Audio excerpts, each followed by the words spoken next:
નમસ્કાર દર્શક મિત્રો, મહામંથનમાં આપ સૌનું સ્વાગત કરું છું। આજે ચર્ચા નેતાઓની ગેરહાજરીમાં કરવાની છે।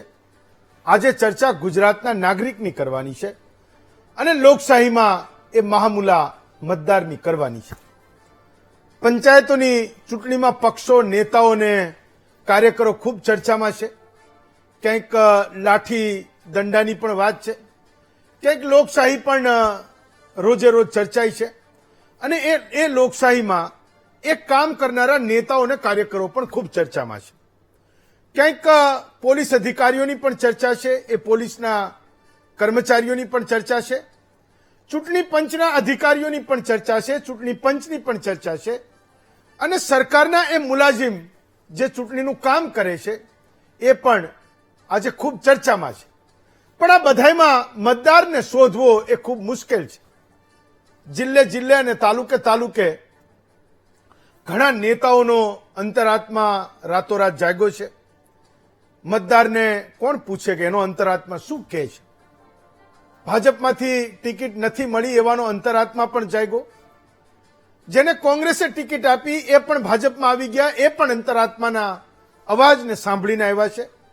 આમ આદમી પાર્ટી એવી કોઈ દવા આ વખતે લાવી છે કે એના ઓછા ઉમેદવારો છે જેમનો અંતરાત્મા એમને કંઈક કહેતો હોય અને એ ઉમેદવારો એ સાંભળતા પણ હોય। ખૂબ ઓછું એ ગુજરાતમાં બન્યું છે, પણ ચૂંટણી માણસને ક્યાં લાવીને ઊભો કરે છે, કેટલીક વાતો આજે આ ચૂંટણીના રંગોની કરવાની છે।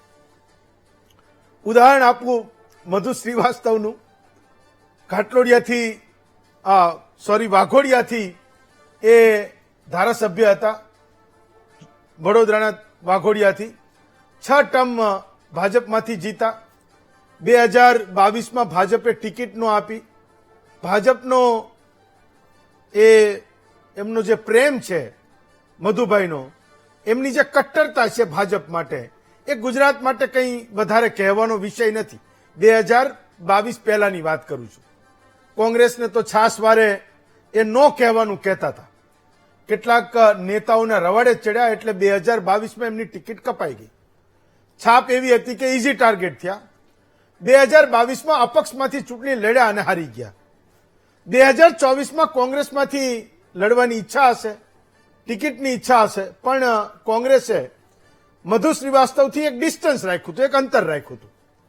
લોકસભાની ટિકિટ કોંગ્રેસે ન આપી એટલે જાહેરમાં સારું ખરાબ બોલ્યા હતા, પણ ખરા એ આપણને બધાને ખબર છે। હવે મહાનગરપાલિકાની ચૂંટણીમાં મધુભાઈ 2 દીકરીઓને એ કોંગ્રેસમાં ટિકિટ અપાવવામાં સફળ થયા છે, અથવા તો એ દીકરીઓની પણ મહેનત હશે અને એમને કોંગ્રેસે ટિકિટ આપી છે। એટલે અત્યારે એ કોંગ્રેસના ગુણગાન ગાઈ રહ્યા છે। એક સમયે એટલે બંદૂક બતાવતો માણસ આજે કહી રહ્યો છે કે 3 વોર્ડમાં કોંગ્રેસના ઉમેદવારને જીતાડવાની મેં જવાબદારી લીધી છે। આજે એ વાત જોવી પડે કે સમય બદલાય તો એ નેતાઓનું સ્ટેન્ડ પણ કેવું બદલાઈ જાય છે। આપણે એવું કહીએ છીએ કે વિચારધારાની લડાઈ છે। અત્યારે હું કોંગ્રેસ અને ભાજપના નેતાઓને જો આજે આ ચર્ચામાં લાવ્યો હોત તો એ પણ એ વિચારધારાની દુહાઈ દેતા હોત। મુદ્દો માત્ર ટિકિટ મળવાનો નહીં મળવાનો છે, પાર્ટી એને ચૂંટણી લડાવે છે નહીં લડાવે, એક માત્ર એ વિચારધારાનો એ પોઈન્ટ છે। જ્યાં નહીં લડાવવાની વાત આવી તો એ વિચારધારા એ મારા ને તમારા પૂરતી સીમિત રહે છે। એ નેતાઓને, એ પક્ષોને એ વિચારધારા સાથે સીધો કોઈ સંબંધ નથી। સૌથી મોટું ઉદાહરણ છે, હું થોડી વાર પછી એમને પણ તમને સંભળાવું છું। અડાલજ તાલુકા પંચાયતની એક બેઠક છે, ઉવારસદ। અમદાવાદથી ગાંધીનગર જાઓ તો ડાબી બાજુ ઉવારસદ આવે ને જમણી બાજુ એ અડાલજ આવે। તો અડાલજ તાલુકા પંચાયતની આ ઉવારસદ બેઠકથી ભાજપ અને કોંગ્રેસ બંનેના ઉમેદવારો ઓબીસીમાંથી આવે છે, ઠાકોર સમાજમાંથી આવે છે। ભાજપમાંથી ભાઈ છે અને કોંગ્રેસમાંથી બેન છે। જોવાની વાત એ છે કે બંને નક્કી કર્યું કે આપણે આ ચૂંટણીમાં મતદારોને દારૂ પાવાનો થતો નથી। બંને મતદારોને અપીલ કરી કે ભાઈ આ ચવાણું ને ભજીયા તો બરાબર છે, પણ દારૂ કોઈ માંગતા નહીં। તો આપણને એ ખ્યાલ આવે કે ડ્રાય સ્ટેટ છે, દારૂબંધી છે, પણ ચૂંટણીમાં દારૂ વહેંચાય છે એ જગ જાહેર છે। પણ આ તો એક સ્ટેજ ઉપરની વાત છે કે 2 ઉમેદવારો, એક તાલુકા પંચાયતના ઉમેદવારો, અમદાવાદથી પથ્થર ફેંકો ને ઉવારસદ ને અડાલજમાં પડે ને એવું કહેવાય, એટલું બધું નજીક છે. તો આના બે ઉમેદવારો એ તાલુકા પંચાયતની ચૂંટણીમાં એવું કહી રહ્યા છે કે ભાઈ કોઈને દારૂ પાવાનો થતો નથી, ચવાણું ભજીયા ખાઈ જાજો, કાર્યાલય આવજો, મજા કરજો, ચા પી જાજો, પણ આ બધી વાત નહીં કરવાની. ખેર, એ વાસ્તવિકતાને સ્વીકારીએ કે ચૂંટણીમાં દારૂ વહેંચાય છે, ગમે ત્યાંથી દારૂ પહોંચી જાય છે, પણ કોઈ તો છે જેને જાહેરમાં એને સ્વીકાર્યું અને કીધું કે અમે એ દારૂ પાવાના નથી. દેશી અને અંગ્રેજીની વાતે પોલીસ જરા જોઈ લે કે એનું શું કરવું છે. આ તો કેમેરા સામે બોલાયેલું સ્ટેટમેન્ટ છે. એક જબરજસ્ત ઘટના અમદાવાદમાં ચાંદખેડા નામનો એક વિસ્તાર છે અને એ જ નામનો એ મહાનગરપાલિકામાં એ 48માંનો એક વોર્ડ પણ છે. કોંગ્રેસના ફાઇટર મહિલા રાજશ્રી કેસરી અહીંના કોર્પોરેટર છે અને આ વખતે પણ એ ચૂંટણી લડી રહ્યા છે. ભાજપે રાજશ્રી બહેનના ભાઈને ટિકિટ આપી. અમારા રિપોર્ટરે પૂછ્યું કે ભાઈની સામે તમે એમ કે લડવાના છો બેન, 2015માં જીતા, 2021માં જીતા, તો 2026માં તમારું શું થશે? તો રાજશ્રી બેને જવાબ દીધો કે ભાઈ ચૂંટણીમાં ભાઈ જેવું કંઈ હોતું નથી, એ મારા હરીફ ઉમેદવાર છે અને મારે જ જીતવાનું, ભલે મારો ભાઈ હોય. આવો જે કિસ્સો જામનગરમાં ભાજપના કાર્યકરો અને નેતાઓનો છે. એક સમૂહ એવું કહી રહ્યો છે કે 56 ઉમેદવારમાંથી, એટલે કે 14 વોર્ડના 56 ઉમેદવારમાંથી 21 ઉમેદવારો એ ભાજપ આયાતી લાવ્યું છે. એક લેટર જબરજસ્ત વાયરલ થઈ રહ્યો છે મૂળ ભાજપના લોકોના નામે. એમાં એવું લખ્યું છે કે આ મૂળ ભાજપના લોકો છે એને ઉચ્ચ નેતાગીરીને પણ એની ફરિયાદો કરી છે કે તમે આ 21માંથી 18 તો કોંગ્રેસ વાળા છે જેને તમે ટિકિટ આપી. ત્યાં પણ એક મોટી માથાકૂટ છે. એની સાથે જામનગરનો એક કિસ્સો, મેં કીધું એમ કે ચૂંટણી આવે અને જામનગરમાં કાકો ભત્રીજી એ સામસામે ન આવે તો કદાચ જામનગરની કોઈ ચૂંટણી એ પૂરી ના થાય. ચાહે કાકા લડતા હોય તોય ભલે, ભત્રીજી લડતી હોય તો પણ ભલે, અને કાકા ને ભત્રીજી બંને ન લડતા હોય તો પણ કોંગ્રેસ ભાજપ છે એટલે જામનગરમાં કાકા ભત્રીજી જ્યાં સુધી મેદાનમાં ન આવે, હું માનું છું કે જામનગરની કોઈ પણ નાની મોટી ચૂંટણી એ પૂરી થતી નથી. પૂનમબેન માડમે એક ચેલેન્જ કરી, જે અત્યારે જામનગરના સાંસદ પણ છે, ભાજપમાંથી ત્રીજી ટર્મ એ ચૂંટણી જીતા છે 2024માં. સ્થાનિક સ્વરાજની ચૂંટણી આવી, પૂનમબેને જાહેરમાં ચેલેન્જ કરી કે કોંગ્રેસ અને આમ આદમી પાર્ટીનો કોઈ એક કાર્યકર એની ઉચ્ચ નેતાગીરી સામે જો એ ફોટો, એ ઉચ્ચ નેતાગીરી એટલે મોટા નેતાઓની સાથે જો એ ફોટો પડાવી દે તો એમ કે હું જાહેરમાં કહું છું કે હું રાજકારણ છોડી દઈશ. તો આ રાજકારણ છોડવાની ચેલેન્જ પણ જામનગરમાં ઘણા બધા સમયથી ચાલી રહી છે. કદાચ એવું હશે કે ચેલેન્જ આપતા હશે પણ કોઈ હારતું નહીં હોય અને એના કારણે ચેલેન્જ પૂરી નહીં થતી હોય. જામનગરના લોકો પણ કદાચ એવું વિચારતા હશે. તો પૂનમબેને એ ચેલેન્જ આપી કે અમારી સામે, એટલે કે કોંગ્રેસ અને આમ આદમી પાર્ટી એના મોટા નેતાઓની સામે કોઈ પણ, મોટા નેતાઓની સાથે કોઈ પણ વ્યક્તિ એનો કાર્યકર એ જો ફોટો પડાવી લે તો હું જાહેરમાં કહું છું કે હું રાજકારણને એ છોડી દઈશ. સારી વાત છે. સામે વિક્રમ માડમ છે, એ પણ પૂર્વ સાંસદ છે, ખંભાળિયાથી ધારાસભ્ય પણ હતા.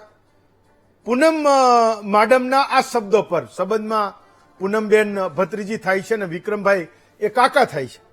વિક્રમભાઈએ કીધું કે પૂનમબેન મારા કોઈ પણ કાર્યકરનું નામ આપે, એટલે કે કોંગ્રેસના કોઈ પણ કાર્યકરનું નામ આપે, હું એમને દિલ્હી લઈ જઈશ અને રાહુલ ગાંધીની સાથે ફોટો પડાવીને આપીશ. જો હું આ ફોટો ના પડાવી શકો તો હું પણ જાહેર જીવન છોડી દઈશ, રાજકારણને છોડી દઈશ. તો આ ચેલેન્જની પણ મોસમ છે. કાકાની ચેલેન્જ ભત્રીજી લે ને ભત્રીજીની ચેલેન્જ એ કાકા લે.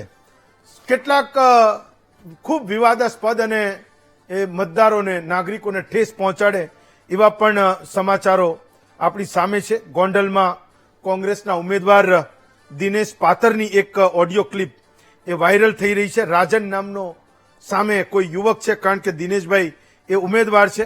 ચૂંટણીમાં ફોર્મ પાછું ખેંચવા માટે એ ઓફર આપતા હોય અને દબાણ પણ કરતા હોય એવી એ ઓડિયો ક્લિપ છે. આ ઓડિયો ક્લિપમાં જે કોંગ્રેસના ઉમેદવાર છે એક વાક્ય જબરજસ્ત બોલે છે કે ગણેશ જાડેજા અને જયરાજસિંહ જાડેજાએ જો એ રાજન નામના વ્યક્તિને એ કોન્ટ્રાક્ટ આપ્યો છે, એમ કે જો મને આપતા હોય તો હું પણ એ કરી લઉં. તો છેવટે જ્યારે આ વાત બહાર આવી તો એમણે કીધું કે મારી આબરૂ ઉપર તમે એમ કે હાથ ના નાખશો. હું ચૂંટણી લડવાનો છું ને દમખમથી એ ચૂંટણી લડવાનો છું. ગોંડલની પણ મેં કીધું એમ કે રાજકારણની કોઈ પણ વાત હોય, છેલ્લા કેટલાક સમયથી ગોંડલની વાત ના થાય તો પણ એ સૌથી વધારે ચર્ચાનો વિષય બને છે. કેટલાક નેતાઓને તમને સંભળાવું છું. આજે ભાજપ કોંગ્રેસ નથી, એ પત્રકારો છે જે ફિલ્ડમાં ફરે છે, જે જનતાનો મત લે છે, જે જનતાની લાગણીઓને સમજે છે અને એમના પ્રશ્નોને રિપોર્ટ કરે છે. કેટલાક તમારા સવાલો આજે પત્રકારોની સાથે ચર્ચા કરીશું.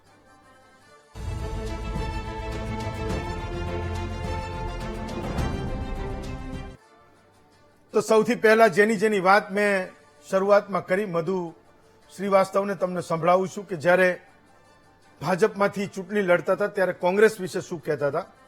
આજે ભાજપમાં નથી, અપક્ષમાંથી ચૂંટણી લડ્યા હતા એટલે પક્ષની બહાર છે. એમની બે દીકરીઓને કોંગ્રેસે ટિકિટ આપી છે અને એમણે ધરગર્યું છે 3 વોર્ડ એ હું જીતાડીશ. તો આજે એ ભાજપમાં નથી ત્યારે શું કહી રહ્યા છે એ સાંભળો. બૂથના અંદર કમલના નિશાન નીકળે.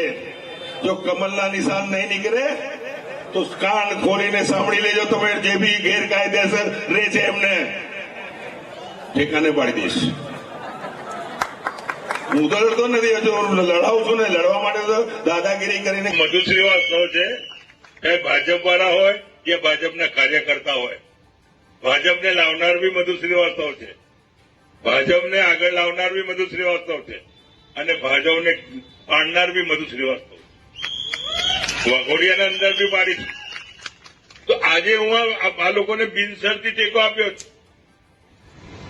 બિનશરતી કોંગ્રેસને ટેકો આપ્યો છે. અને જે હવાલ ચાલી છે ને એ આખા વાડી એરિયાથી લઈને 14, 15, 16 આ 3 પેનલ આવે છે, પણ એના સાથે સાથે એની હવા સ્ટેશન સુધી પહોંચવાની અને સ્ટેશન સુધી કોંગ્રેસની હવા આવવાની અને કોંગ્રેસની સીટો આવવાની છે. પરિવર્તન આવવાનું છે.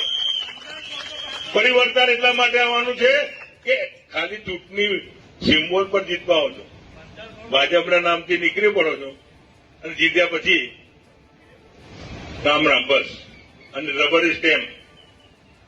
એક બી ભાજપનો ચૂંટાયેલો કોર્પોરેટરની તાકાત નથી કે કોન્સ્ટેબલની બદલી કરી શકે.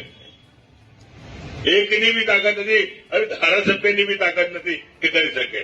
અહીંના જે કહે છે કે હું નેતા છું, અરે પણ નેતા હાનો ભાઈ, તારો ગઢ સાનો, ગઢ કેવો તારો? ભાઈ ગઢની વાત કરે છે, તને હરાયો બી મેં છે તને જીતાયો બી મેં છે. ભાઈ કાન ખોલીને સાંભળી લે છે. તારાથી વધારે તો મારા દીકરાના 2500 વોટ વધારે નીકળ્યા હતા. કયો તારો ગઢ, કયો ગઢ કહેવાય છે? તો એક સમયે જ્યારે એ ભાજપમાં હતા ત્યારે એના સૂરમાં સૂર પુરાવનારા યોગેશ કાકા, યોગેશ પટેલ, માંજલપુરના વડોદરાના 60 ટર્મથી એ પોતે ધારાસભ્ય છે. તો જે તે વખતે યોગેશભાઈ જે બોલે એ મધુ શ્રીવાસ્તવ બોલતા, મધુ શ્રીવાસ્તવ જે બોલે એ યોગેશભાઈ બોલતા. આજે યોગેશભાઈ પણ કંઈક કહી રહ્યા છે, કંઈક બળાપો એ હજુ પણ કાઢી રહ્યા છે. ચૂંટણી હોય ના હોય યોગેશભાઈ મેદાનમાં હોય છે. વડોદરાના એ મેદાનમાં યોગેશભાઈ વિના ચૂંટણી નથી થતી. યોગેશભાઈને સાંભળો એ શું કહી રહ્યા છે. આ બધું છે ને ઉપરથી રાજ કરો નામ. અમને તો કાકા એવી આશા હતી કે અમારે આશા કોઈને મળશે જ નહીં. અમારો ખાસ પેલો લાલો બિચારો કપાઈ ગયો. એવું કે છે પ્રમુખ શ્રી નીરજભાઈના સૂચનથી કાકાના સૂચનથી ચેતનભાઈ પરમાનું નામ આવ્યું ઓર્ડર 17 ની અંદર. તું ધ્યાન દે ભાઈ. હવે એવું બધાની વચ્ચે મીડિયાને હું જાહેર એમને કીધું, ના નહીં તાર્યું 100 માણસની વચ્ચે એમને કીધું પ્રકાશભાઈ. ચોર માણસ છે. સંગઠનમાં કોઈને ના પૂછ્યું, અહીં કોઈને નહીં પૂછતો. આખા ગુજરાતમાં આ ધંધો થયો છે નહીં. બધા જ લોકો લડાઈ કરી રહ્યા છે. તમે અમારા વારી પિતા સમાન. કાકા ભત્રીજી અને ભાઈ બહેનને પણ સાંભળો કે ચૂંટણીના મેદાનમાં હોય તો સંબંધો કેટલા મહત્વના હોય છે ને કેટલા નથી હોતા. સાંભળો. એટલે તમારા તાલુકા પંચાયતનો સભ્ય ફોન કરે તો એ અવાજ દિલ્હી પહોંચે કે ના પહોંચે? જિલ્લા પંચાયત સભ્ય ફોન કરી અવાજ દિલ્હી પહોંચે કે ના પહોંચે? કોંગ્રેસ કે આપવાના પૂછજો એના નેતા વાત કરવામાં કેટલા પાપડ બેલવા પડે. એ નેતા રે આમ એક 1 to 1 ઉભા રહીને ફોટો ઈ જો પડાવી દે ને તો મારે જાહેર જીવન મૂકી દેવું. ભૂતકાળની અંદર ઘણા બધા ફોટા છે. આપને જોવો હોય તો મારા સામાન્યમાં સામાન્ય કોંગ્રેસી કાર્યકરોએ પણ રાહુલ ગાંધી સાથે ફોટા પડાવ્યા છે. અને હવે હું સાંસદને વિક્રમ માડમ ચેલેન્જ આપે છે કે નામ તમે નક્કી કરો. તમે જે ચેલેન્જ આપી છે ને 48 કલાકની અંદર, હું તો 24 કલાકની અંદર આપની ચેલેન્જ ઉપાડું છું. આપ 48 કલાકમાં મને જવાબ આપજો. નામ ચોઈસ કરવાનો અધિકાર પણ આપને આપું છું. કોંગ્રેસનો કોઈ પણ કાર્યકર, કારણ કે મારા માટે સામાન્ય કાર્યકર નથી, મારા માટે તમામ કાર્યકર મહત્વના કાર્યકર છે. નામ તમે નક્કી કરો. 48 કલાકમાં મને એનું નામ આપો. એ કાર્યકરનો ફોટો રાહુલ ગાંધીને સાથે રાખીને, એમનો ફોટો પડાવીને આપ કયો એ જાહેર મંચ ઉપર હું ડિક્લેર કરીશ. જો એ જાહેર મંચ ઉપર રાહુલ ગાંધીની સાથે એ કાર્યકરનો ફોટો નહીં પડાવી શકું તો જાહેર જીવન હું છોડી દઈશ. મારે એટલું કહેવું છે કે કોંગ્રેસના નેતા તરીકે આપે ચેલેન્જ આપી છે. 12 વર્ષમાં પહેલી વાર એક મર્યાદાઓ હતી, એ મર્યાદાઓ તૂટી રહી છે. એટલે મારે હવે ચેલેન્જ આપવાની છે કે રાજશ્રીબેન રહ્યા એ અમારે કૌટુંબિક બેન ખરી, પણ જયારે રાજકારણની ને સમાજને સેવાની વાત આવે છે ત્યારે એ કોંગ્રેસ પક્ષ છે અને અમે ભાજપ પક્ષ છીએ. ત્યારે સેવાની વાત આવે છે ત્યારે કોઈ સંબંધો નથી જોવાતા, ત્યારે માત્ર ને માત્ર જનતાના સેવાના કામો જોવાય છે. અને ભારતીય જનતા પાર્ટીમાં રહીને અમે સેવાના જે કામો કરીએ છીએ જે કોંગ્રેસ સરકારે નથી કર્યા. એટલા માટે હું રાજશ્રીબેન અમારા બેન છે એ અલગ છે, અને અમે અમારા ભારતીય જનતા પાર્ટીના અમે જે કોર્પોરેટરો છીએ માત્ર ને માત્ર વિકાસની વાતો કરવાના છીએ. ના, બિલકુલ નહીં. અમને લોકોને આદત છે. અમે 2010માં પણ સાથે લડેલા છીએ, 2015માં પણ સાથે લડેલા છીએ. મારે ને એમને કોઈ સંબંધ નથી. આ એક કોઈ કૌટુંબિક ઝઘડો નહીં. જ્યાં સંબંધો હોય ત્યાં ઝઘડો હોય. મારી માટે ભારતીય જનતા પાર્ટીનો એક ઉમેદવાર છે અને ભારતીય જનતા પાર્ટીના ઉમેદવાર સામે એક કોંગ્રેસ તરીકે, કોંગ્રેસના પ્રહરી તરીકે, કોંગ્રેસના સૈનિક તરીકે મારે જેટલું લડવાનું છે હું એટલું જ લડીશ, તે એટલી જ લડત આપીશ. ચલો, અડાલજ તાલુકા પંચાયતની ઉવારસદ બેઠક પર જે બંને ઉમેદવારોએ જનતાને, એના મતદારોને, નાગરિકોને જે અપીલ કરી એ પણ તમને સંભળાવું છું. આજે અમે ઉવાસદ સીટના ઉમેદવાર કોંગ્રેસ અને ભાજપ બંને ઉમેદવાર ભેગા થઈ અને મારી કુળદેવી ચામુંડા અને મારી કુળદેવી નાગેશ્વરી બંને અમે સોગંદ કહીએ છીએ કે અમે દેશી કે ઇંગ્લિશ દારૂ અમારી ચૂંટણીમાં કોઈ પણ જાતનો વ્યવહાર કરીશું નહીં. અમે અમારા ઠેકેદારો ખરા, એક રૂપિયાનો વહીવટ નહીં, એક રૂપિયાનો દારૂ નહીં.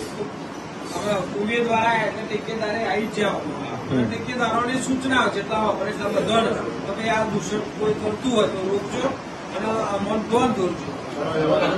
પ્લીઝ સમાજને એટલી લાગે કોઈ ફોન કે મેસેજ કરે નહીં દારૂ માટે, બરાબર? અમે દારૂ નહીં વેચીએ અને કોઈને હેરાન પરેશાન કરવા નહીં. દારૂ માટે અમે કુળદેવીના સ્લોગન કેમ કે અમે દારૂનો વેપાર નહીં કરીએ.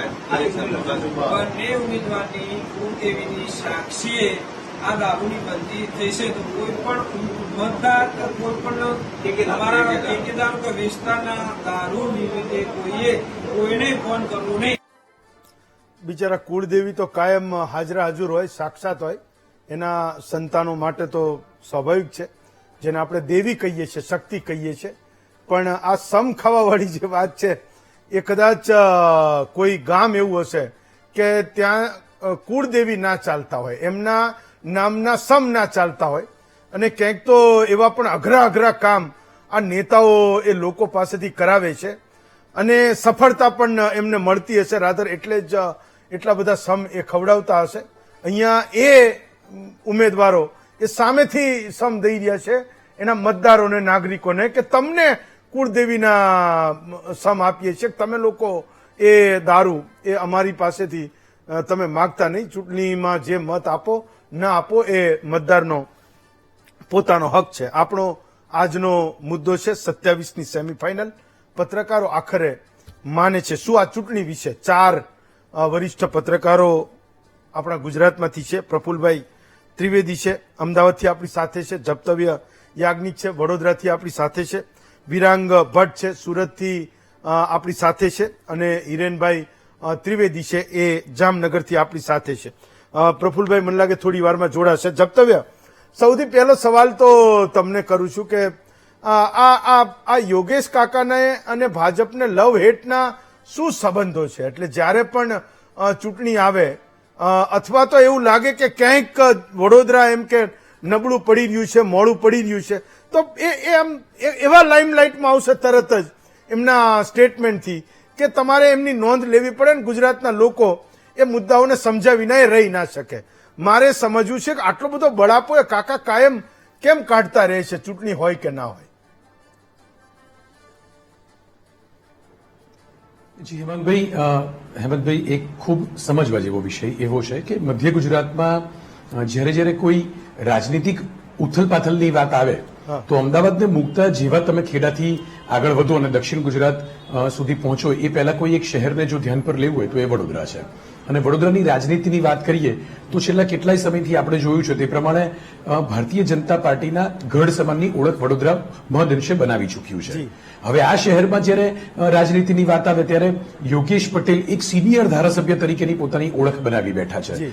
સંગઠનમાં સીધી રીતે પ્રત્યક્ષ રીતે ક્યારેય રસ નહીં દાખવનાર યોગેશ કાકાએ પરોક્ષ રીતે હંમેશા પોતાની મધ્યંતરી દર્શાવવાનો પ્રયત્ન કર્યો છે. હમણાં તાજેતરમાં જે બનેલી ઘટનાઓ વિશે વાત કરીએ તો ભારતીય જનતા પાર્ટીએ સ્થાનિક સ્વરાજની ચૂંટણી દરમિયાન ઉમેદવારોની પસંદગીની પ્રક્રિયા શરૂ કરી અને આ જ પ્રક્રિયાના ભાગરૂપે સંતુષ્ટ અસંતુષ્ટનું વાતાવરણ સર્જાયું. કારણ કે વડોદરામાં આપણે જોયું કે મોટી સંખ્યામાં ભારતીય જનતા પાર્ટીએ ઉમેદવારોના ચહેરા બદલ્યા. હવે જ્યારે શહેરી વિસ્તારમાં આપણે સમજીએ ને તો વિધાનસભા લક્ષી જે નેતૃત્વ હોય છે ને એનું સામાન્ય નગરપાલિકાઓ વાળી વિધાનસભાના વિસ્તાર કરતા થોડુંક ઓછું હોય છે. એટલે અર્બન વિસ્તારમાં સીધી રીતે મતદાતા એ ધારાસભ્ય જેવા નેતૃત્વના ઓબ્લિગેશનમાં નથી હોતો. એવા સમયે કાર્યકર્તાને સંતોષ મળે તે દિશામાં પ્રયત્ન કરવાની વાત આવતી હોય છે અને આવી જ વાત આવે ત્યારે સિનિયર ધારાસભ્યોની ભૂમિકા આગળ આવે છે. યોગેશ પટેલની હેમંતભાઈ તમે જે રીતે વાત કરી માંજલપુર અને રાવપુરા આ બે વિસ્તાર એવા હતા વિધાનસભાના જ્યાં યોગેશ પટેલે પોતાનું પ્રતિનિધિત્વ મહદઅંશે સફળ સાબિત કર્યું. આજની ગુજરાત વિધાનસભાની બેઠકોમાં સૌથી સિનિયર ધારાસભ્યોમાં જ્યારે નામ આવે ત્યારે મોખરે એમનું નામ છે નકારી શકાય નહીં. ગઈ વખતે પણ જ્યારે વિધાનસભાની ચૂંટણીમાં મેન્ડેટરી પ્રોસેસની વાત આવતી હતી ત્યારે ધારાસભ્ય તરીકે યોગેશ પટેલને ફરી એકવાર તક મળશે કે નહીં આ વાત ઉપર તેમણે પહેલેથી જ પૂર્ણ વિરામ મૂકી અને મીડિયાના માધ્યમથી કહ્યું હતું કે હું ચૂંટણી લડવાનો છું. આટલી આત્મશ્લાઘા સાથે જીવતો વ્યક્તિ એ જ્યારે કોઈ પણ રાજનીતિક આંતરિક ભારતીય જનતા પાર્ટીના રાજકારણની ચહેલ પહેલમાં હોય ત્યારે પોતાનું આત્મશ્લાઘાવાળું વ્યક્તિત્વ એ જીવંત રાખવા માટે પ્રત્યક્ષ અને પરોક્ષ બધા જ પ્રયત્નો કરતો હોય છે. ભારતીય જનતા પાર્ટી ઉમેદવારોના નામની ચર્ચા કરી અને નામ જાહેર કરે એ પહેલા જ પોતાની વિધાનસભાના વોર્ડ હેઠળ આવતા કાર્યાલયના ઉદઘાટન સમય દરમિયાન જ તેમણે કહ્યું હતું કે જો કોઈ બહારનો ઉમેદવાર આવે તો આપણે સ્વીકારવાનો નથી. હવે ઘટના પણ ક્યાંક એવી બની કે કેટલાક એવા વ્યક્તિઓ જે કદાચ એમની ચોઇસના ન હોય અને એમને જ્યારે મેન્ડેટ આપવામાં આવે તો નારાજ કાર્યકર્તાઓ એમની ઘરે પહોંચે અને રજૂઆત કરે અને ત્યારે યોગેશ કાકા પણ જે સીધી રીતે કેમેરાની સામે ન કહી શક્યા હોય અથવા તો સીધી રીતે કાર્યાલયમાં પોતાના સંગઠનના અધ્યક્ષને બધા વચ્ચે કદાચ રજૂઆત ન કરી શક્યા હોય અને કરી હોય તો બહાર ન આવી હોય એવી વાતો તમે જોયું એક પ્રકારના વિડીયોમાં બહાર આવી અને એ પોતે ક્યાંક અસંતુષ્ટ છે તે પ્રકારની વાતો ઉભરીને બહાર આવી. એટલે હેમંતભાઈ એક વાત એ સમજવાની છે અને એક વાત એ સ્વીકારવાની પણ છે કે યોગેશ પટેલ આજે અંદાજિત 79 વર્ષની ઉંમરની આસપાસ પહોંચ્યા છે. સ્વાભાવિક રીતે સિનિયર માણસો એક કુટુંબમાં હોય ને તો પણ પોતાની કેટલીક વાતોમાં મધ્યંતરીની ભૂમિકાથી દૂર રહી અને નિવૃત્તિ આપોઆપ સ્વીકારે છે. ત્યારે જો તમે માનસિક અને રીતે આ પ્રકારની સ્વીકૃતિ ન ધરાવતા હો તો શારીરિક રીતે તો તમે કેટલા સબળા છો કે કેટલા નબળા છો એ તમે પોતાના ગ્રાઉન્ડ રિયાલિટીના કામ પરથી સાબિત કરી શકો છો. પણ તમે જયારે આ સ્વીકૃતિ માનસિક રીતે ન તૈયારી રાખો ત્યારે આ પ્રકારની સ્થિતિ ઉભી થાય. તમારે પ્રત્યક્ષ કે પરોક્ષ રીતે પોતાની વાતોને લોકો સુધી પહોંચાડવા માટેના માધ્યમોનો ઉપયોગ કરવો પડે. તમે કેટલા સંતુષ્ટ છો, તમારું જે પણ વ્યક્તિત્વ છે એને પાર્ટી તરફથી કે રાજનીતિ આ શહેરની હવે ધીમે ધીમે નથી સ્વીકારી રહી એ તમારા મનને ના સમજાવી શકો ત્યારે આ પ્રકારના દ્રશ્યો ઉભા થાય. જી હેમંતભાઈ. યસ પ્રફુલભાઈ, તો ખૂબ વડોદરાની સ્થિતિને જપ્તવીએ સમજાવી કે વાસ્તવમાં નેતાઓ જ્યારે એની એક ઢળતી ઉંમર થાય અથવા તો એના પક્ષો જ્યારે એનું માનતા બંધ થાય ત્યારે એને એવું લાગે કે હવે મારો ચાન્સ નથી તો કાર્યકરોના નામે પણ ક્યારેક એ મેદાનમાં કાર્યકરોની વાત લઈને એ જતા હોય છે. પ્રફુલભાઈ, એક વાત તમારી પાસેથી મારે આજે તો એ જાણવી છે, રાધર ગુજરાતના દર્શકોને પણ જાણવી છે કે સિવિક ઇસ્યુઝ પર ગુજરાતમાં સૌથી વધારે રિપોર્ટિંગ તમે કર્યું, અમદાવાદને આટલા વર્ષોથી તમે કવર કર્યું ને, ગુજરાતને ખૂબ તમે સારી રીતે જાણો છો. મહાનગરપાલિકાની ચૂંટણીઓ હું અહીંથી એ વાત એકવાર કહી ચૂક્યો છું કે મેં મારી પત્રકાર તરીકેની કરિયરમાં આટલી ડ્રામાવાળી ચૂંટણી મેં ક્યારેય નથી જોઈ. આટલા આરો અવરો એક ચૂંટણીમાં, આટલા બધા બનાવો અને ચૂંટણી લડવા માટે, જીતવા માટે જે ડેસ્પરેશન દેખાયું મેં એ અત્યાર સુધીમાં નથી જોયું. તમે અત્યાર સુધીના ઘટનાક્રમને, એટલે કે આજે જ્યારે 16 તારીખ થઈ છે ત્યારે ફોર્મ ભરાઈ ગયા છે ને તમામ ઉમેદવારો ફાઇનલ થઈ ગયા છે, જ્યારે તમામ ઉમેદવારો એના મતદારોને રીઝવવા માટે જઈ રહ્યા છે કે મને મત આપજો. તમામ પક્ષોએ એના સ્ટાર કેમ્પેનરને પણ આ ચૂંટણીમાં ઉતાર્યા છે અને પક્ષો પણ મેદાનમાં જઈ રહ્યા છે કે કેમ તમારે અમને મત આપવો જોઈએ.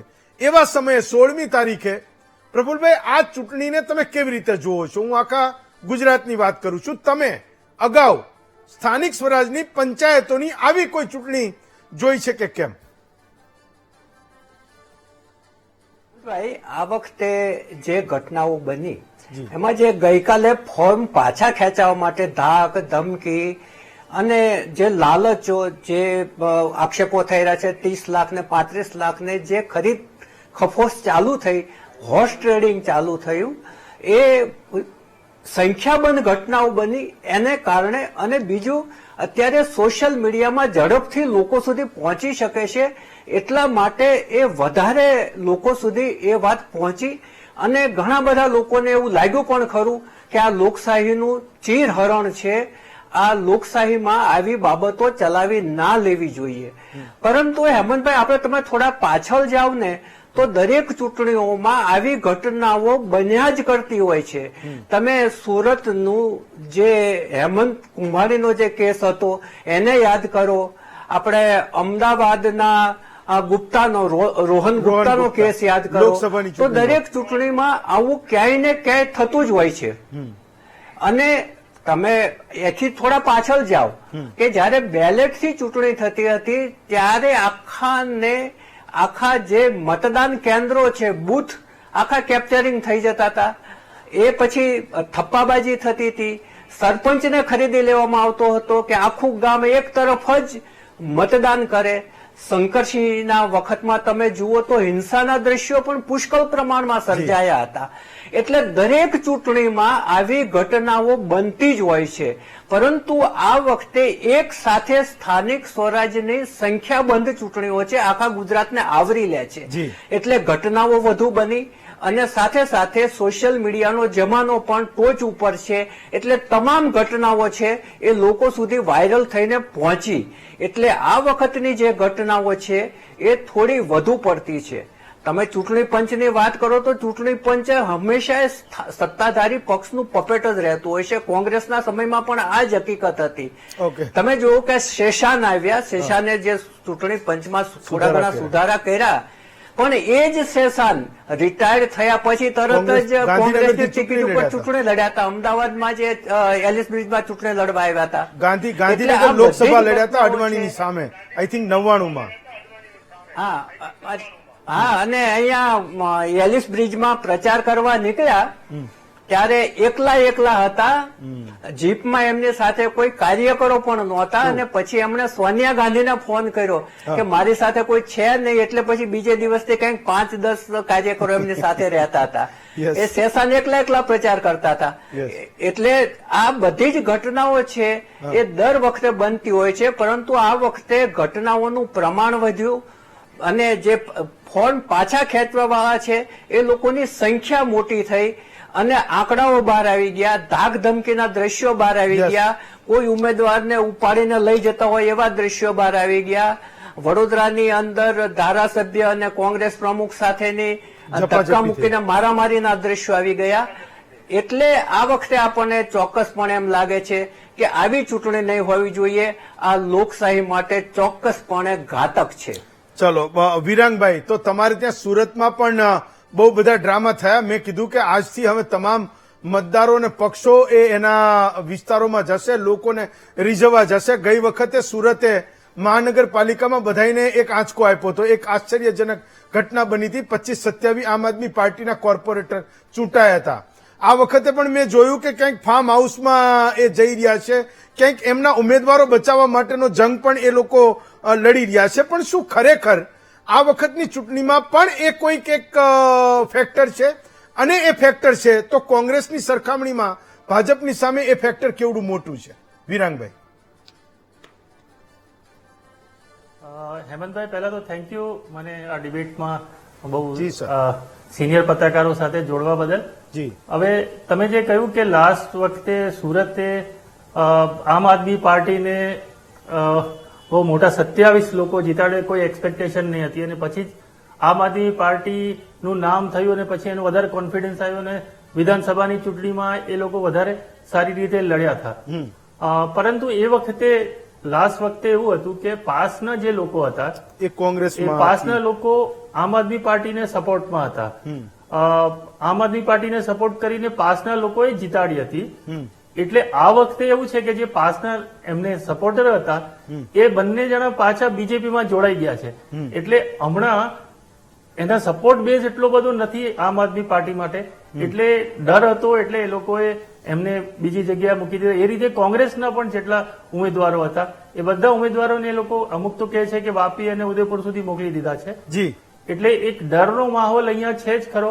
અને એક બીજું એ બી કારણ છે કે સુરતમાં જેમ અમદાવાદ છે કે બીજી જગ્યાઓ છે, સુરતમાં વેરાયટી બહુ બધી છે. એટલે યુપી છે, બિહાર છે, ઓરિસ્સા છે, સૌરાષ્ટ્રના બહુ બધા લોકો છે, રાજસ્થાનના બહુ બધા લોકો છે. એટલી બધી વેરાયટીઝ છે કે અહીંયા ઇલેક્શન લડવું અને એના માટે જે કેલ્ક્યુલેશન્સ કરવા એ બહુ બધા ટફ હોય છે. એટલા માટે એવું છે, જેમ કે પહેલા ચર્ચા એક થઈ કે લોકસભાની ચૂંટણીમાં ભાજપ જીતી જાય એવું જ હતું, છતાં પણ નિલેશ કુંભાણી જે કોંગ્રેસનો ઉમેદવાર હતો એને બેસાડી દેવામાં આવ્યો હતો, અથવા એ બેસી ગયો હતો, જે પણ પછીથી એ ભાજપમાં જોડાઈ ગયો છે. એટલે અહીંયા એવો પ્રયત્ન કરે છે કે ક્લેરિટી નથી, એટલે એવો પ્રયત્ન કરે કે પહેલાથી જ બેસી જાય. અને એકવાર તો તમને કદાચ કોર્પોરેશનની ચૂંટણીમાં 2007 કે 8 એ વખતની વાત છે કે કોંગ્રેસના મેન્ડેટ લઈને જ કોઈ પહોંચ્યું નહીં. 2010 ઝીરો કોંગ્રેસની સીટો આવેલી, બધા મેન્ડેટ લઈને ભાગી ગયું કોઈ 2010 એટલે અહીંયા તો એવું થાય છે વારંવાર. એટલે આ લોકોએ આ વખતે થોડું બધાને સિક્યોર જગ્યાએ બધા મોકલી દીધા છે. અને તમને યાદ હશે કે આ સેન્ટર એવું છે કે મહારાષ્ટ્રમાં પણ જો જે ભાગ પડ્યા હતા શિવસેનાની અંદર, તો જે મહારાષ્ટ્રના જે ધારાસભ્યોને અહીંયા સુરતના હોટલમાં જ લઈને આવ્યા હતા. એટલે સુરતનો એક એવો ઇતિહાસ છે કે અહીંયા મની પાવર છે, મસલ પાવર છે, એટલે વિપક્ષોમાં ડર હોય એ સ્વાભાવિક છે. એટલે એ તમે પાસવાળાનું એક જર્ની કીધી, એ પણ બહુ ઇન્ટરેસ્ટિંગ રહી છે. 2015માં પાટીદાર અનામત આંદોલન શરૂ થયું અને 2017ની ચૂંટણી આવતા સુધીમાં મોટાભાગના લોકો કોંગ્રેસમાં હતા. એ 17થી તમારા સુરતવાળા મોટાભાગના લોકો 2021માં આમ આદમી પાર્ટીમાં ગયા અને 2026 આવતા સુધીમાં એ ભાજપની ઓફિસે ટિકિટની લાઇનમાં ઉભા હતા, ચાહે પત્ની માટે, ચાહે પોતાના માટે અથવા કોઈની માટે. તો એક છેલ્લા 10-11 વર્ષમાં એ જર્ની પણ બહુ જબરજસ્ત રહી છે. આંદોલન 2-3 વર્ષ ચાલ્યું, પણ ક્યાંથી ક્યાં શિફ્ટ થયા એનો એક બહુ રસપ્રદ ઇતિહાસ પણ ગુજરાતના લોકોના મનમાં છે, એ ખબર છે. હિરેનભાઈ, તમારે ત્યાં મેં કીધું એમ કે આ કાકો અને ભત્રીજી એ કાયમ ચૂંટણી આવે તો જબરજસ્ત મેદાનમાં હોય છે. એક ઘટના તમારા જામનગરમાં એ પણ બની કે ભાજપના એ તમામ ભાજપના મૂળ ભાજપના લોકોના નામે જે લેટર વાયરલ થયો, એ કહી રહ્યા છે કે તમે 54માંથી 21 ઉમેદવારો તમે બહારથી લઈ આવ્યા, એમાં 18 તો એ કોંગ્રેસના લોકો છે. તો શું આ વખતે વિક્રમ માડમ એટલું બધું જોર લગાવી રહ્યા છે કે કોંગ્રેસમાં તો લડાવે જ લડાવે, ભાજપમાં પણ એ કોંગ્રેસના કાર્યકરોને લડાવે છે?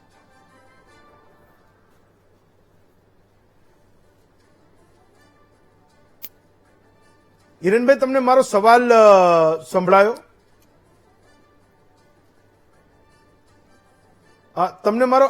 તમને મારો સવાલ સંભળાયો? ફાઇન, મને લાગે છે કે કંઈક ટેકનિકલ મુશ્કેલી લાગે છે. જબતબે એક મોટો મુદ્દો એ પણ હતો કે જેટલા પણ લોકોને ફોર્મ બચાવવા માટેના સંઘર્ષોની ગઈકાલે મેં વાત કરી, એ છેલ્લો દિવસ હતો જ્યારે ફોર્મ પાછા ખેંચવાનો છેલ્લો દિવસ 15મી એપ્રિલ. કાલે બહુ બધા કિસ્સાઓની અહીંયા ચર્ચા કરી કે કેવી કેવી ઘટનાઓ બની. શૈલેષ મહેતાને ઉપર કાર્યકરોએ હુમલો કર્યો, કેટલાક એને એવા સવાલોના જવાબો આપવા મુશ્કેલ થઈ જાય. કેટલીક જગ્યાએ ક્યાંક કોંગ્રેસના ઉમેદવારોના અપહરણના સમાચાર પણ આવ્યા. કેટલીક જગ્યાએ કોંગ્રેસના કાર્યકરો ત્યાં પહેરો પણ ભરતા હતા અને જ્યારે પણ એ પોલીસ સાથે અથવા એ નેતાઓ સાથે એ કોંગ્રેસના ઉમેદવારે એન્ટ્રી કરી તો ખૂબ ઝપાઝપી એ વડોદરામાં થઈ છે. મેં કીધું કે કોંગ્રેસના લોકો આમ તો એ બધા વિસ્તારોમાં એટલા સ્ટ્રોંગ નહોતા. વડોદરાને આપણે ભાજપનો ગઢ કહીએ છીએ.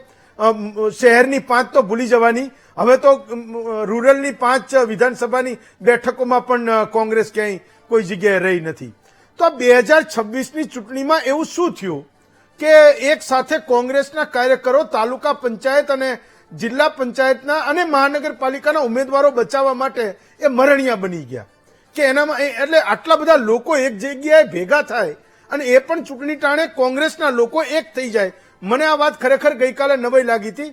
મેં એનો સવાલ નહોતો કર્યો, પણ આજે હું એનો જવાબ જાણવા માંગુ છું કે એવું શું થયું છે મધ્ય ગુજરાતમાં કોંગ્રેસમાં કે એ લડવાના મૂડમાં છે. તમને દેખાય કે લડી રહ્યા છે? હેમંતભાઈ, બહુ સરસ વિષય છે. સામાન્ય રીતે આ જયારે ઘટનાઓ બનવા લાગી ત્યારે આ તમારા પ્રશ્નનો જવાબ મારા મતે આપવું એ પહેલા એક સરસ વાત કરું. કોઈએ મેં ક્યાંક આપણા પત્રકાર મિત્રોમાં જ કોઈ એક સરસ વાક્ય વાંચ્યું એમ કે અત્યારે ભારતીય જનતા પાર્ટીનું મુખ્ય જે બે નેતૃત્વ કહી શકાય એવા મુખ્યમંત્રી અને પ્રદેશ અધ્યક્ષ, એમના માટે જો કોઈ પરીક્ષાની વાત હોય અને કોઈ પરિણામ લાવવાની વાત હોય તો આ વખતે ગુજરાતમાં એ હતી કે સ્થાનિક સ્વરાજની ચૂંટણીમાં મોટી સંખ્યામાં બિનહરીફ વિજેતાઓ લઈ આવે અને ભારતીય જનતા પાર્ટી આટલી જગ્યા ઉપર ચૂંટણીમાં કોઈ હરીફ જોતું જ નથી એ પ્રકારનું વાતાવરણ સર્જવામાં સફળ થાય. તો ક્યાંક એક આ સૌથી અગત્યનો મુદ્દો સમજવા જેવો છે કે આ પ્રકારની માનસિકતા હવે તૈયાર થઈ ગઈ છે અને એનું જ કંઈક અસર આપણને ગઈકાલે જોવા મળ્યું. હવે તમે જે વાત કરી તે મધ્ય ગુજરાત અને વડોદરાની વાત કે ભાઈ તાલુકા પંચાયત શહેરી વિસ્તારમાં કેવી રીતે આટલી મોટી બિનહરીફ ઘટનાઓ બની અને શા માટે બની, ખૂબ સમજવાની વાત છે કે આપણે આ ચૂંટણીલક્ષી જે વાત આવે ને એને લોકશાહીનું પર્વ આ પ્રકારનું એક ટાઇટલ કે શીર્ષક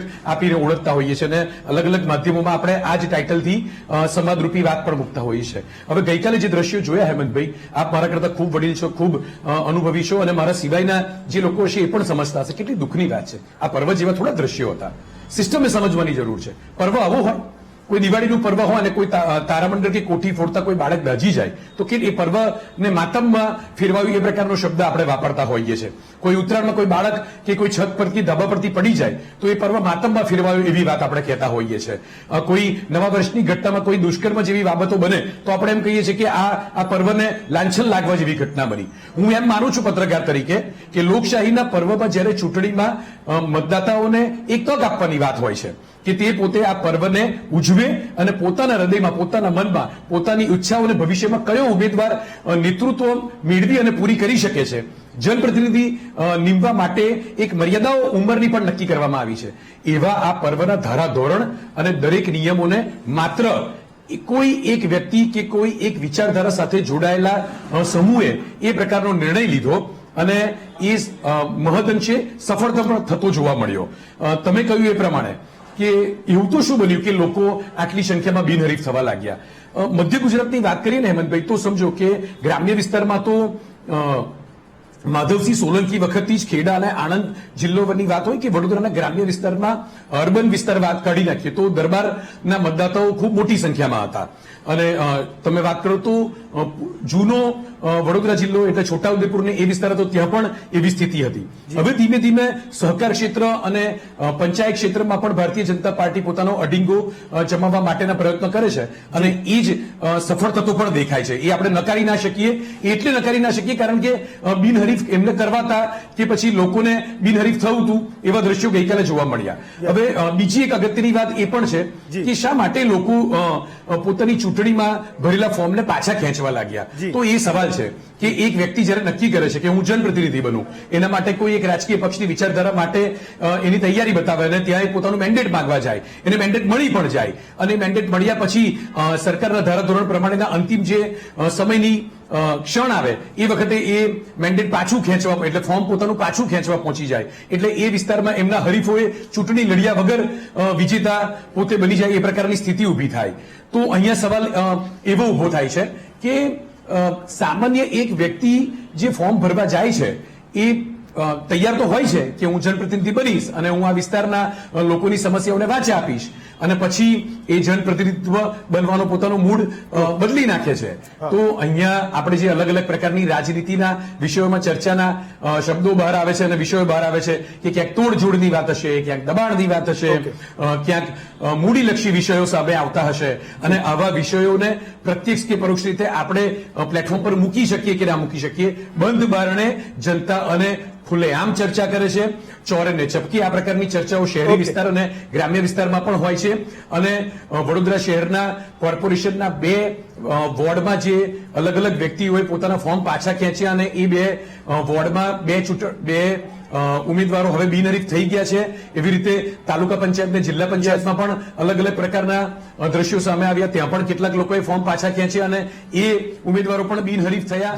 તો અહીંયા ભલે કોઈ એક પક્ષ આનંદમાં આવતો હોય, ભલે ફોર્મ ખેંચનાર વ્યક્તિ પોતાના મનની વાત મૂકતો હોય કે હું ચૂંટણી લડવા સક્ષમ નથી કે પછી મને કોઈ રાજકીય દબાણ નથી, પણ હવે મારા અંગત કારણોસર હું ફોર્મ પાછું ખેંચું છું. હું આજે પત્રકાર તરીકે એવા લોકોને પણ કહેવા માંગુ છું કે જરા પણ જો તમારા મનમાં એવો ભાવ હતો કે હું ચૂંટણી લડવાને લાયક નથી, તો શા માટે આ પ્રકારે મેદાનમાં? એટલે મેં કાલે કીધું કે તમે તમારા મનને પૂછજો, રાત્રે તકીએ બાળકનો જન્મ થાય એટલો નેતાઓને આનંદ હોય છે કે મને કોઈ પક્ષની ટિકિટ મળી, મને મેન્ડેટ મળ્યો, અને એ ટિકિટ લીધા પછી જો એને નથી લડવું તો એ સૌથી મોટો પ્રશ્ન છે જેની તમે વાત કરી. ફાઇન. હિરેનભાઈ, યસ, હું આવું જતો. હિરેનભાઈ, તમને મારો અવાજ સંભળાઈ રહ્યો છે? હિરેનભાઈ, તમને મારો અવાજ સંભળાઈ રહ્યો છે? ચલો છેલ્લી 1 મિનિટ. પ્રફુલભાઈ, તો એક સવાલ એ હતો કે મોટા ભાગના ઉમેદવારો એ ચૂંટણીના મેદાનમાં જ્યારે જઈ રહ્યા છે ત્યારે મતદારો આ વખતે ગુજરાતના મતદારો, અને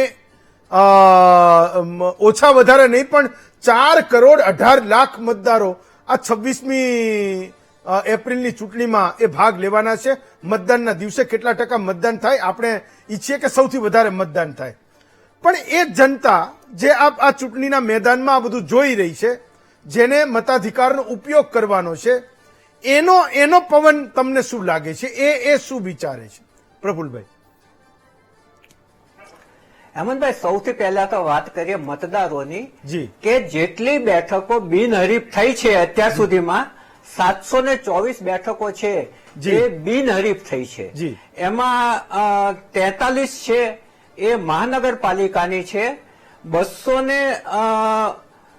377 છે એ નગરપાલિકાની છે, જિલ્લા પંચાયતની 52 છે અને તાલુકા પંચાયતની 252 છે. એટલે આટલી બેઠકો જે બિનહરીફ થઈ હેમંતભાઈ, ત્યાં ભલે કોઈ પક્ષ જીતી ગયો પણ ત્યાં મતદારોનું શું? એ લોકો તો મતદાનથી વંચિત રહ્યા ને એમને જે આવ્યો એ ઉમેદવાર જ સ્વીકારી લેવાનો રહ્યો. એટલે માની લો કે કોઈને નોટામાં મતદાન કરવું છે કે કોઈને વિરુદ્ધમાં કરવું છે તો એ મતાધિકાર ચોક્કસપણે છે એ છીનવાઈ જાય છે. ગઈકાલના જે દ્રશ્યો છે એમાં સૌથી મોટી બાબત આ બની છે કે જેટલા બિનહરીફ થયા ત્યાં આ બહુ જ મોટો પ્રશ્ન ઉભો થાય. બીજી વાત એ છે કે આ વખતે રાજકારણમાં જે અડુક્યા દડુક્યા વેળા ચાલ્યા એ બાબતો પણ બહુ જ આશ્ચર્યજનક છે. નડિયાદની અંદર વોર્ડ નંબર 3માં 2 બહેનો હતી, એક જિગીશા કહાર અને કુસુમ મંગતાણી. આ 2 બહેનો છે, એમને કોંગ્રેસે ટિકિટ આપી, આગળના ફોર્મ પાછું ખેંચ્યું નહોતું ને આગળના દિવસે ભાજપમાં જઈને ખેસ પહેર્યો અને બીજા દિવસે એમણે ફોર્મ પાછું ખેંચ્યું. તમે ભાવનગરના એક પૂર્વ મહિલા કોર્પોરેટરનો દાખલો જુઓ કે 3 કલાક માટે એ કોંગ્રેસમાં ગયા ભાજપમાંથી અને પાછા ભાજપમાં આવીને કેસરીઓ પહેરી લીધો. આવું જ વડોદરા તાલુકામાં બન્યું હતું કે જિલ્લા પંચાયતનો એક સભ્ય ભાજપમાંથી રાજીનામું આપી કોંગ્રેસમાં ગયો. ત્યાં જઈને એને એમ કહ્યું કે મતદારો ચેતજો, ભાજપ છે એ હિન્દુ મુસ્લિમ કરાવે છે. 12 કલાકમાં એનું પાછું બ્રહ્મજ્ઞાન થયું, પાછા ભાજપમાં ગયા, ત્યાં કેસરીઓ પહેર્યો અને એમ કહ્યું કે ભાજપ એ વિકાસલક્ષી પાર્ટી છે. એટલે આ વખતે જે દ્રશ્યો જોવા મળ્યા છે એ મતદારો માટે પણ ચોંકાવનારા છે. અને મતદારોએ પાર્ટી કઈ નક્કી કરવી અને કઈ પાર્ટી ખરેખર વિકાસ કરશે, કઈ પાર્ટીના જે આવા ફૂટી જાય છે લોકો, એ પાર્ટીનું શું કરવું, આમ આદમી પાર્ટીનો રોલ શું રહેશે, એ મોટો પ્રશ્ન છે. કેટલાક લઘુમતી વિસ્તારો છે ત્યાં ઓવીસી ની મીમ પાર્ટી પણ છે, એટલે ત્યાં ચતુષ્કોણીનો જંગ છે. એટલે મતદારો માટે છે આ વખતે ખરેખર બહુ જ વિચારણા માગી લે એ પ્રકારની પરિસ્થિતિ પેદા થવાની છે. કારણ કે લાંબા સમયથી ભાજપનું શાસન છે, એટલે એન્ટી ઇન્કમ્બન્સી પણ ઉભી થઈ હોય તે બાબત સ્વાભાવિક છે. પરંતુ જેટલા મહાનગરો છે, મહાનગરમાં ભારતીય જનતા પાર્ટીને બહુ વાંધો નહીં આવે એવું લાગી રહ્યું છે. જ્યારે જે ગામડાનો વિસ્તાર છે ત્યાં ચોક્કસપણે ફાઇટ રહેશે. અને બીજું મતદારોને આ વખતે સૌથી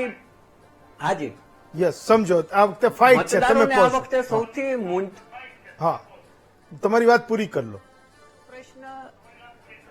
એ છે કે બસ એક વાક્યમાં જ પૂરું કરું કે ગરમીનો જે પારો વધી રહ્યો છે એમાં અત્યારથી જ રાજકીય પક્ષો ચિંતિત છે કે મતદારો બહાર નીકળશે કે નહીં અને મતદાનની ટકાવારી ઊંચી લઈ જવા શું કરવું પડશે. ચલો આપણે પણ અપીલ કરીશું. 50% વધારે મતદાન બહુ સ્થાનિક સ્વરાજની ચૂંટણીઓમાં થતું નથી, અથવા તો આપણો એ ઇતિહાસ રહ્યો છે કે 46%, 42% અને કોઈ જગ્યાએ 56% થયું હોય તો એ સરેરાશને પૂરી કરે અને 48-50% આજુબાજુ રહે. પ્રફુલભાઈ, જપ્તવ્ય, વિરાંગભાઈ અને હિરેનભાઈ ચારેય વક્તાઓનો ખૂબ ખૂબ આભાર માનું છું. એક નાનકડો એવો